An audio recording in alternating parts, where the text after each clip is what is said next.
Okay, Larissa, walk us through this deal. What did your client just buy? My clients were both super excited about this project.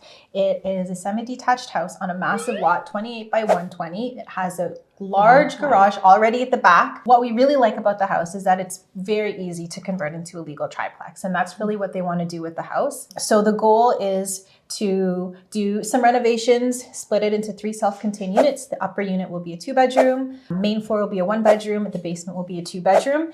Other things that are really great about the house, all the floors will have its own dedicated entrance, so very easy to convert. Renovations are not that complex either, maybe 180 to get everything said and done.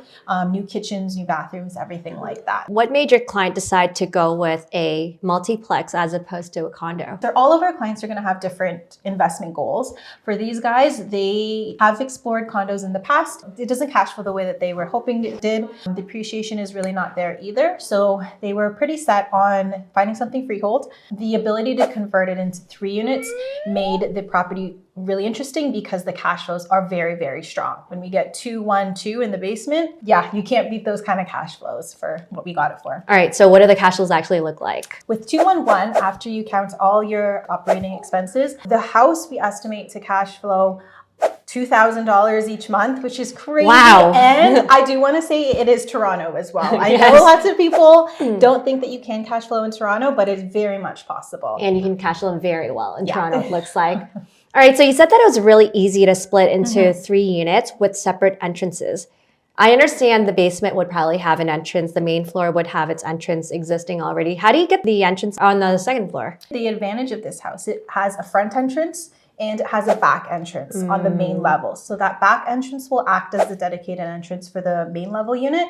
And then the front entrance will act as the dedicated entrance to go all the way upstairs. And then super simple, basement already has its own entrance at the back of the house. So easy peasy, we don't need to worry about building one out. You talked about the massive garage being a selling point for this property. And I think there's 2 options in terms of what can be done, right? One simpler, one tougher. Can we talk about the 2 options and the pros and cons? Yeah, for sure. So the simple and maybe more cost-effective way is just doing a conversion on the existing structure. It's a large garage at the back of the house. It basically goes lot to lot, super solid, brick, everything like that. If we were just convert that, we could probably get a very nice, comfortable 1-bedroom there. It just would be the 1 level. And it's a 2-car garage right now, right? It's a 2-car garage right now. So you can make that into a 1-bedroom. Exactly. Yep. The other option, which is a little bit more expensive, but then obviously the rents you could get or how you can really maximize the space is a little bit stronger. If you build up essentially on that unit, you can get 2 levels, probably a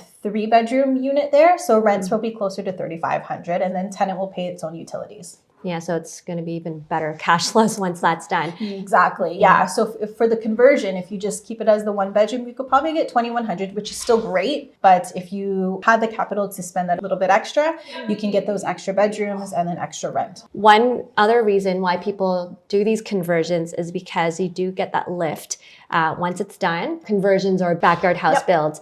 So what might this property be worth after it's done? As a finished triplex conversion, right now, you know, if you were to look at comps, it's probably closer to the 1.1, maybe 1.15 range.